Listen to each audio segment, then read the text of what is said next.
ஒரு நாள் ஆவடி வரைக்கும் போயிருந்தோம். அப்ப இந்த ஷவர்மா கடைய பார்த்தோம். லேஸ்லாம் தொங்க விட்டுருந்தாங்க. என் பையன் வந்து ரொம்ப நாளா லேஸ் ஷவர்மா சாப்பிடணும்னு சொல்லிட்டே இருந்தான். சரிப்பா நான் பார்த்தா வாங்கி தரேன் அப்படின்னு சொன்னேன். இதுவரைக்கும் நாங்க பார்த்தது கிடையாது. ஃபோன்ல தான் பார்த்துருக்கோம். ஃபோன்ல பார்த்துட்டு என் பையன் பார்க்கும்போதெல்லாம் கேட்பான்.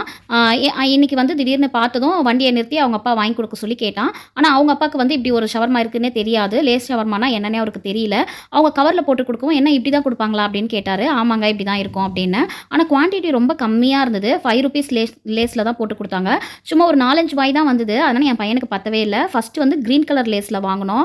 அதுக்கப்புறம் அத சாப்பிட்டுட்டு நல்லாருக்குன்னு சொல்லிட்டு ஆரஞ்சு கலர் லேஸ்ல 2வது ஷவர்மா வாங்குனான். ஆனா குவான்டிட்டி ரொம்ப கம்மியா தான் இருந்தது. அதனால தான் நாங்களே 2 வாங்கி குடுத்தோம். ஆனா ரேட்டு ₹60 தான். ரேட் ஒண்ணும் அதிகமா இல்ல. அதுக்கப்புறம் நான் வந்து எனக்கு வந்து ஷவர்மா ரோல் வாங்குனேன். பையன் வந்து அத வாங்கி டேஸ்ட் மட்டும் பார்த்துட்டு என்கிட்ட குடுத்துட்டான். ரோல் வந்து எப்பவும் போல தான் இருந்தது. லேஸ் ஷவர்மா வந்து நான் டேஸ்ட் பார்த்தேன். நல்லா தான் இருந்தது. குழந்தைங்களுக்கு அது பிடிக்கும். நல்லா கிரிஸ்பியா இருந்தது. வெறும் சிக்கன் மட்டும் தான் அதுல இருக்கும். குழந்தைங்களுக்கு அது பிடிக்கும். ரோல் ஷவர்மா வந்து ₹90 தான். எங்க வீட்டாண்டலாம் ₹100க்கு மேல தான். அதனால இது கூட ஓகே தான். ரேட் ஓகே தான்.